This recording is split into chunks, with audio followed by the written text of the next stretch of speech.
programa diferente pronto está por comenzar, con los temas más actuales de cultura y sociedad.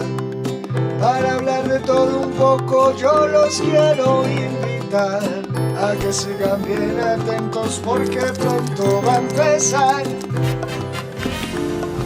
Hablando con María. Bienvenidos a Hablando con María, Visibilidad.tv 2020. Hola, muy buenos días. Bienvenidos a su espacio Hablando con María, un magazine de tipo informativo y cultural desde el Vicariato Apostólico de Inírida en el departamento del Guainía. Hoy con un tema muy especial sobre la familia y como núcleo vital de la sociedad. Pero antes de entrar en materia, quiero que veamos qué opina la gente en la calle. Mi nombre es Fanny Mejía, tengo 65 años. De la familia, pues de parte de mi familia es todo para mí. He tenido 5 hijos, 3 hombres y 2 mujeres. Y ellos son los que me colaboran a mí ahora que ya estoy en esta edad. Me tocó criarlos sola. No tuve tampoco a nadie más para que me los ayudara a ver, sino yo solita los saqué adelante, lavando para poderlos criar, levantarlos, bautizarlos. Mi nombre es Jairo Nariño. El concepto de familia para mí es la base fundamental de la sociedad. Gracias. Mi nombre es Zoraida Rodríguez, yo soy profesional de seguridad y salud del trabajo.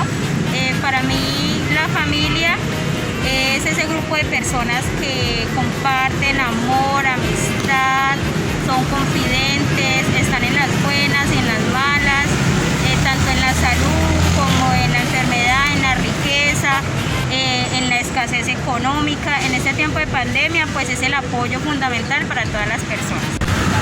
La familia para mí es todo, para mí es muy esencial la familia para mí. Y hablar de la familia para mí es base fundamental de la sociedad, ya que la familia es la estructura de lo que somos nosotros acá en el planeta como para llevárnoslas día a día. Y por eso es importante en la familia sembrar valores a los niños desde que son pequeñitos, para que así cuando sean grandes sean buenas personas. Muy bien, esas eran las opiniones de nuestras personas de la calle. Ahora vamos a contar con la opinión de los expertos. Tengo en el panel a 2 expertas profesionales que manejan el tema de la familia. La doctora Carolina Corredor, quien es abogada de profesión y se desempeña como comisaria de familia en el municipio de Inírida. Ella se encarga de velar por que se restablezcan y se protejan los derechos de niños, niñas, adolescentes, hombres y mujeres. Y la presencia de la doctora Viviana Aguirre, trabajadora social, quien tiene un rol importantísimo también como mediadora en el problema de las familias. Comencemos. Quiero escuchar el concepto de cada una de ustedes sobre qué es familia desde su diferente punto de vista profesional. Doctora Carolina. Buen día, gracias por la invitación. Para dirigirnos al concepto de familia debemos enfocarnos en el artículo 42 de la Constitución Política Colombiana, donde nos habla que la familia como núcleo fundamental de la sociedad y le impone al Estado la carga de su protección. Ya después empezamos a ver la variación del concepto, la transformación del concepto de familia y cómo se ha venido estableciendo las clases de familia. Ya más adelante lo explicará mi compañera Viviana Aguirre. También exaltar de pronto la labor que nosotros cumplimos en comisaría de familia. El 80% de las personas que nos visitan o acuden a nuestra oficina son mujeres y el restante ya son hombres y adultos mayores. Me parece importante que hablemos un poquito de cifras, doctora Carolina, porque antiguamente se consultaba más desde el punto de vista como las mujeres. Hoy vemos cómo sorpresivamente me genera una inquietud grande el hecho de que son muchos los hombres que también llegan a las oficinas de las comisarías a consultar por maltrato familiar. ¿Esto por qué se ha incidido tanto en estos últimos tiempos? Claro que sí, a raíz de la importancia o la relevancia que ha venido teniendo la violencia intrafamiliar, toda vez que se ha modificado la norma, ya la violencia intrafamiliar se encuentra tipificada en el ámbito penal de 4 a 6 años. Esto ha hecho que los hombres también ya le den más importancia al tipo de violencia psicológica y verbal de las que están siendo víctimas en cada uno de sus hogares. Esa agresión femenina en contra de sus compañeros ¿Por qué es? ¿Producto de qué? Producto de que las mujeres hoy día tienen acceso a la educación, tienen un rol económico de desempeño, de pronto tienen más ingresos económicos y han adquirido otro rol social y económico. No podemos generalizar, ¿No? realmente no, pero sí se puede decir que, digamos, las inseguridades, no hay pautas de crianza, no hay resolución de conflictos dentro de las parejas. También el ámbito económico claramente infiere, pero no se puede, digamos, generalizar o hacer la carga de que porque entonces las mujeres o nos estamos educando y hemos cambiado la percepción que tenemos de familia, entonces que eso sea un aliciente para la promoción de la violencia intrafamiliar. Sí, porque queda uno extrañado, pero creo que también es importante conocer el concepto de la doctora Viviana, porque hoy la familia creo que se ha extendido, doctora, ya no tenemos ese concepto de la familia nuclear solamente, sino que hay variantes de la familia. Cuéntenos cuáles son esas variantes. Bueno, desde el punto de vista sociológico, la familia pues es la unidad social o el núcleo de la sociedad, ¿cierto? Anteriormente siempre hablábamos de familia nuclear conformada por padre, madre y los hijos. Sí, y pare de contar, pero entonces hoy en día tenemos diferentes tipologías que se han venido pues manejando a lo largo de muchos años, que son la familia extensa, conformada por más generaciones dentro del mismo hogar, la familia monoparental, bien sea conformada por papá o por mamá y los hijos, ¿sí? La familia actual, que son familias que están conformadas por parejas del mismo sexo, que son familias que están conformadas por amigos, yo vivo con mi amigo y esa es mi familia del momento, familias que están conformadas por una persona y por sus mascotas, porque ya son las familias, de hecho se han cambiado muchos esos conceptos, entonces digamos que tenemos que tener en cuenta eso, sobre todo para nosotros hacer la intervención que realizamos desde la Comisaría de Familia. Tenemos que tener en cuenta también que la familia tiene dos componentes importantes, y es el componente natural y el componente cultural, ¿cierto? Entonces, hablemos un poquito de estos componentes. ¿Qué es componente natural y qué es componente cultural? Bueno, el componente natural es donde yo nazco, con la familia pues a la cual pertenezco, mi familia como mi familia biológica, ¿cierto? Y el componente cultural es el medio en el que yo me desarrollo, la familia en qué medio se desarrolla. Entonces no es lo mismo realizar un proceso de intervención con una familia indígena, con una familia de Guainía, a una familia costeña, por decirlo así. ¿sí? Son totalmente diferentes sus procesos culturales. Exacto, porque digamos los modos de comportamiento de una familia indígena es muy diferente al modo de comportamiento de una familia costeña. Es muy diferente, por ejemplo, a atender o intervenir a una mujer indígena que a una mujer costeña, donde la mujer indígena tiene ciertas costumbres, tiene ciertas limitantes, no es posible abordarla tan ampliamente como a una mujer costeña, ¿sí? Entonces ese tipo de cosas nosotros lo manejamos, y por eso desde la Comisaría de Familia se habla mucho de una atención diferencial, pensando precisamente en esas diferencias que tienen las familias con el fin de que el proceso de intervención realmente produzca un resultado positivo en ella. Me llama la atención que estamos hablando del proceso diferencial y de las diferentes clases de familias. Nosotros en el departamento, como bien se sabe, tenemos una población alta indígena. El 80% de nuestra población es componente indígena. Y pues tenemos que entender que el componente de la cosmovisión y la cosmogonía de los pueblos indígenas es totalmente diferente a la de los pueblos occidentales o las mayorías, como se nos denomina comúnmente. ¿Cómo es el comportamiento de una mujer indígena o de una familia indígena que llega en solicitud de sus servicios?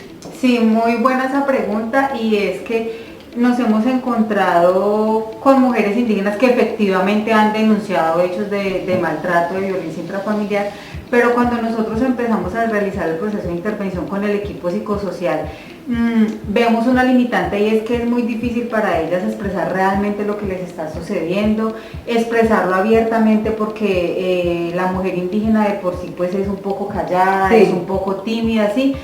Entonces digamos que presentan cierta gallardía y es admirable a la hora de denunciar, pero cuando ya se empieza a realizar el proceso de intervención como tal, que tiene muchas implicaciones, porque no es solamente realizar la denuncia, sino que va mucho más allá del proceso legal, entonces se presentan un poco tímidas frente a eso, pero entonces pues digamos que ahí está la astucia del equipo psicosocial, con el fin de que ellas realmente puedan expresar todas esas situaciones que se les está presentando, y que puedan superarlas, y sobre todo de que se pueda garantizar de que no van a volver a ser víctimas de maltrato físico por parte de sus parejas o por parte de la persona que sea. Se está utilizando para las dos. En algún momento se está utilizando la interpretación de la lengua, porque muchas de ellas no hablan muy bien español. Por ser comunidades indígenas, escasamente algunos hablan y leen español, pero en su gran mayoría no.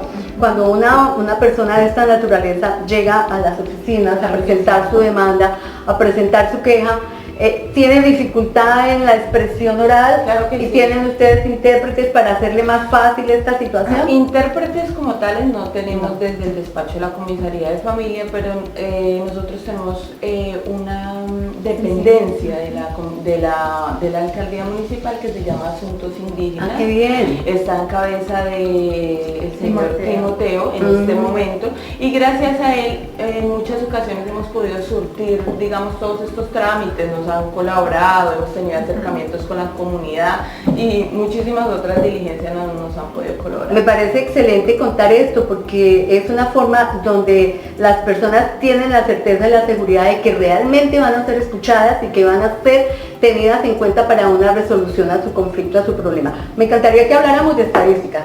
Estadísticamente, ¿qué tipo de población es la que con más frecuencia se acerca a la comisaría? En términos de población indígena, mujeres, hombres, niños, ¿y cuáles son los casos por los que más se les consulta?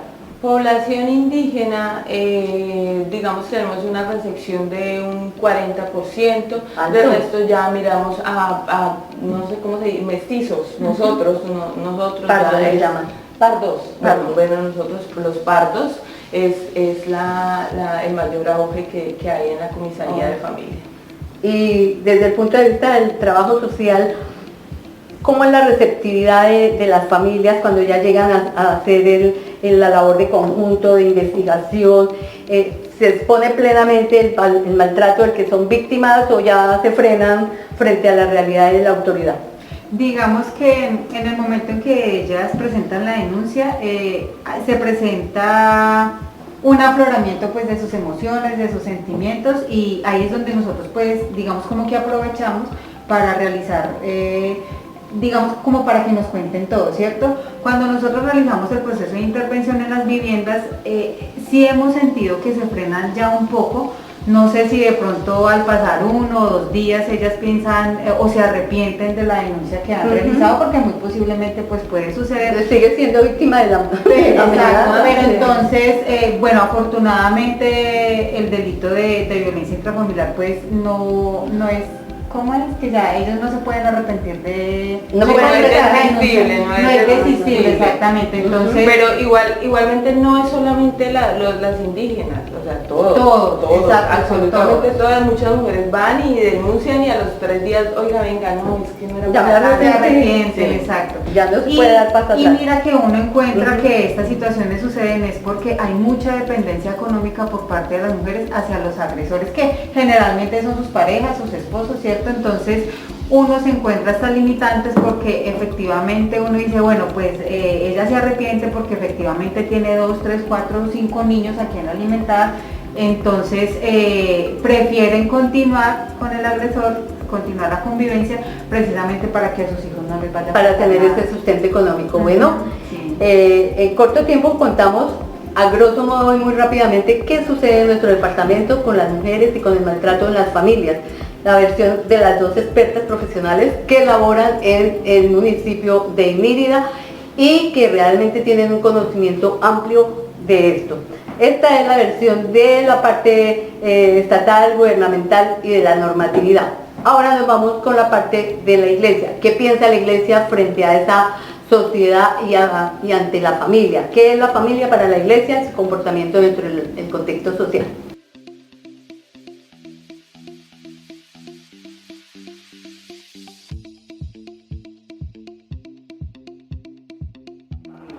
Monseñor, hoy, ¿cuál es este concepto de familia?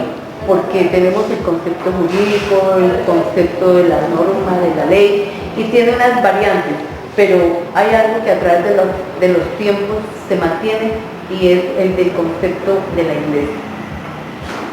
El sentido de familia tenemos que ir al origen, para poderlo comprender, tenemos que ir a cómo fue diseñado desde el inicio, como el mismo Jesús lo dice con los fariseos y los saduceos que le preguntan acerca del tema de la familia. Él inmediatamente se refiere y dice, ¿qué les envió a Moisés a realizar? Y ellos dijeron que en caso de que el hombre quiera divorciarse, solamente debe escribir un certificado y decir yo la divorcio, y ya quedan separados. Se acaba, se rompe ese vínculo. Y Jesús inmediatamente dice, eso les dijo Moisés porque ustedes son muy duros de enseñar, pero así no fue al inicio fue que Dios creó al hombre y a la mujer y quiso que ellos fueran hombre y mujer, que el hombre dejara a su familia, a su padre, a su madre y se uniera a su esposa, y la esposa hiciera lo mismo, dejara a padre y madre y se uniera a su esposo y los dos formaran una sola unidad. Desde la creación de la familia, desde el punto de vista bíblico, la revelación bíblica es una creación divina, o sea, tiene origen divino, el diseño divino, así lo quiso Dios y lo deseó Dios desde el inicio. Y ese Dios que lo deseó desde su misma experiencia interna. El Dios que nosotros creemos que nos reveló en nuestro Señor Jesucristo es un Dios que es familia, Dios que es Padre y que se relaciona con el Hijo, que es Jesucristo. Y en esa mutua relación existe el Espíritu Santo, que es el amor. El amor es lo que hace posible que esa relación de padre a hijo y de hijo a padre se mantenga siempre unida, se mantenga siempre en comunión, en armonía, en sintonía y en amistad permanente. Ahora, la definición que da el Concilio Vaticano II hace 50 años, que hubo el último concilio de la Iglesia, donde se reflexiona sobre la vida de la Iglesia, la historia de la Iglesia y la doctrina de la Iglesia, se actualiza la doctrina de la Iglesia. En esa actualización de la comprensión de lo que es la familia, la definió como la familia como comunidad de vida y de amor. Comunidad de vida y de amor. De vida porque es en el seno de la familia del hombre que se une a la mujer para procrear. O sea, el matrimonio tiene dos fines. Tiene dos fines. El primer fin es el de la comunión de corazones entre el esposo y la esposa y el esposo.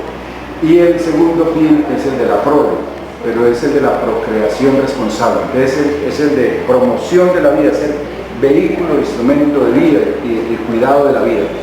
Y comunidad de amor porque esa es la institución de la familia donde se aprende a amar. Es una escuela del amor, la escuela del amor a la manera como Dios ama a la familia, porque la familia tiene su misterio en esa relación que hay entre Jesús y la iglesia. Dice que así como Jesús amó a la iglesia y la iglesia ama a Jesús, así debe ser el amor esponsal entre esposo y esposa. Dice que así como Jesús dio la vida por la esposa, la iglesia, el hombre que en relación con la esposa debe estar dispuesto siempre a dar la vida por su esposo, y lo mismo la iglesia a dar la vida por su esposo. Monseñor, me parece esa postura me parece muy apropiada y es una postura bíblica, hermosa. Nosotros vemos que a través de la historia tenemos varias constituciones de familia. El primer eje de la familia es esa familia nuclear, papá, mamá e hijos. Pero también tenemos esa familia extendida donde están los abuelos, los tíos, los primos. Pasamos a otro plano y ya tenemos otro tipo de familias, la familia monoparental, la homoparental. ¿Cómo desde el punto de la iglesia podemos analizar estos tipos de familia y cómo ver que son una sola unidad para procrear hijos? Sí, la comprensión de la familia desde la perspectiva de la fe en Dios uno y trino, como les decía, es una comunidad de vida y de amor, y en esta comunidad de vida y de amor siempre lo que va a mantener la perseverancia en esa relación es precisamente la bendición sacramental. Por eso en la iglesia que tiene el sacramento del matrimonio. De vivir bajo el sacramento del matrimonio es el recibir la gracia divina para crecer en la experiencia de la santidad, que la pareja está llamada a ser santos como Dios mismo es santo, y a crecer en la experiencia de la fidelidad, en la perseverar en la fidelidad del uno hacia el otro, y también en esa relación heterosexual, que es Dios lo deseó así, que fue un hombre y una mujer, esa es la manera natural, y es el plan divino está también relacionado con el plan natural. La ley natural lo dice así, la mujer es la que está preparada para ser el complemento del hombre, y el hombre para ser el complemento de la esposa, y la unión de ellos dos, lo natural, es que es de esa unión donde nace la prole. La procreación. Y entonces ese ha sido el diseño divino. ¿Qué pasa? ¿Por qué aparece hoy en día tanta multiplicidad de relaciones y lo que quieren también llamarlo como parejas o como matrimonios y como familia? Es precisamente porque nos hemos alejado del mandato divino, de las orientaciones, de la dirección que Dios mismo le ha imprimido, le imprime a la vida del ser humano cuando nos ponemos bajo su guía, bajo su dirección, porque Él no nos obliga, Él nos expone, Él nos da la posibilidad de poderle elegir. Elijan ustedes, pongo delante de ustedes la vida y la muerte, la bendición y la maldición.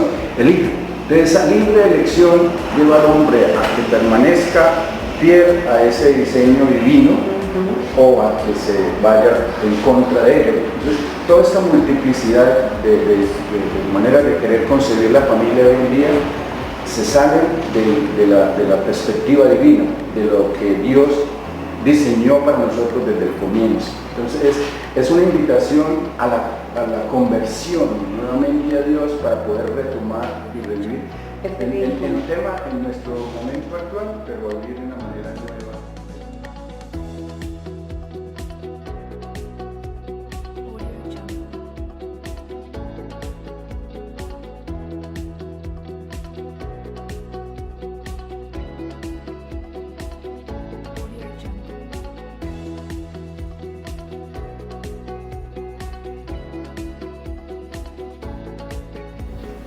Bueno, ya conocimos el concepto de la trabajadora social, conocimos el concepto del abogado, cómo se manejan ese tipo de violencia familiar, conocemos estadísticas. Ahora vamos a conocer el concepto del psicólogo, porque el comportamiento del profesional de la psicología también es muy importante dentro del restablecimiento de los derechos de la familia.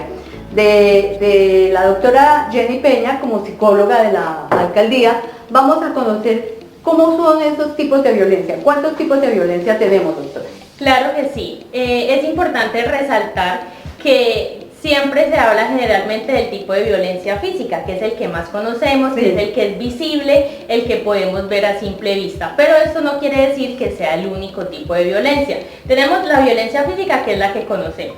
También existe la violencia verbal o la violencia psicológica, donde el agresor procura hacer daño, infringir daño a su víctima por medio de palabras malas, de malos tratos, de humillaciones. Ese tipo de violencia, pese a que no la vemos, no es fácil detectarla porque no es visual, también genera mucho daño en la víctima. Lastima terriblemente la autoestima, de la persona. Claro que sí. No le está generando moretones en el rostro, ni le está jalando el cabello, pero le está lastimando su espíritu, que yo pienso que es una de las violencias más terribles que puede sufrir un ser humano. Así es, y a veces en ocasiones hemos llegado a normalizar este tipo de violencia. Decimos, no, es que él solamente me trata mal, o es que él no me pega, pero sí me trata mal, entonces creemos que el tratar mal no es un tipo de violencia, cuando sí lo es, porque precisamente hemos llegado a normalizar ese tipo de violencia. Sé que existe la violencia económica también. Claro que ¿Cómo se manifiesta? La violencia económica es cuando el agresor quiere imponer frente a la víctima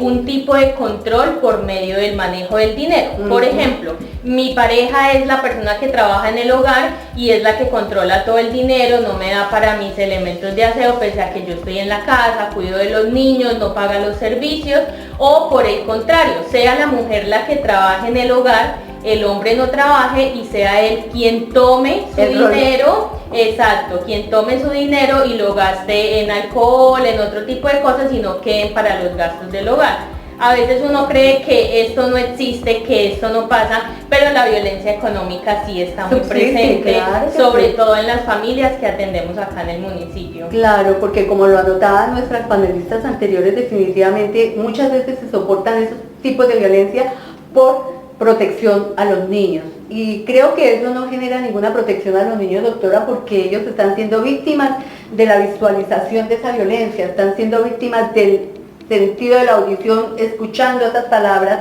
ese maltrato, esos gritos, esa humillación a su mamá o a su papá, y es no justo con los niños, no es justo eso. Claro. ¿Qué pasa con la persona que no acepta el consejo ni el tratamiento del psicólogo? Sí, eso es muy importante porque generalmente las personas son un poco renuentes, ponen una barrera entre el profesional y ellos mismos, entonces es muy difícil llegar a intentar derrumbar esos mitos y esas creencias que han venido construyendo a lo largo de su vida. Con eso que usted mencionaba acerca de los niños pueden crecer pensando que la violencia es algo normal, que le pegue a mi mamá, que le grite o que mi mamá le pegue a mi papá, crecen pensando que eso es normal, entonces cuando ya son adultos empiezan a repetir esos patrones conductuales y es lo que hace que la violencia se vuelva transgeneracional, es decir, que pase de generación en generación. Entonces, lo que hablábamos con la doctora Viviana, el maltrato y la falta de un comportamiento adecuado no es porque de pronto el niño quiera asumir eso, sino porque ya tenemos la explicación correcta. Claro, sí. Es la evidencia, la vivencia de ese niño dentro de un hogar de violencia, de gritos, de patanería, que lo conducen a él a asumir ese rol, ese comportamiento de vida, y en la vida adulta va a seguir siendo un modelo perfecto de lo que vivió en su infancia. Recomendaciones, doctora Jenny. Claro que sí, recomendaciones especiales que siempre solemos decir. Es una persona que no acude a un proceso terapéutico clínico con un psicólogo, un agresor, es poco probable que deje de ejecutar esas mismas acciones, porque a veces creemos, no, es que él hoy me dijo que ya va a cambiar, es que él me dijo que ya lo va a dejar de hacer, pero si no asiste y no busca ayuda, la ayuda terapéutica, ayuda social, no es poco probable que deje de repetir esos patrones. Y es muy difícil creer que por voluntad propia una persona quiera cambiar cuando ya tiene asumido un rol de comportamiento, un patrón de comportamiento. Amigos, estas reflexiones son muy importantes de tener en cuenta. No sintamos miedo de ir a la comisaría familia cuando necesitemos ir a expresar nuestra situación de indefensión. No sintamos miedo de compartir una consulta con un trabajador social, porque ellos van a ser los mediadores para ver cómo equilibran ese comportamiento dentro del hogar, y aún menos faltar al tratamiento con el psicólogo. Mucha gente dice, es que yo no estoy loco. No es cuestión de locura, es cuestión de sanidad mental, de espiritualidad y de asunción de nuevos comportamientos y de nuevos roles. Muchísimas gracias, doctora, por su presencia, por sus consejos y por este momento tan maravilloso de información y capacitación a través de Hablando con María.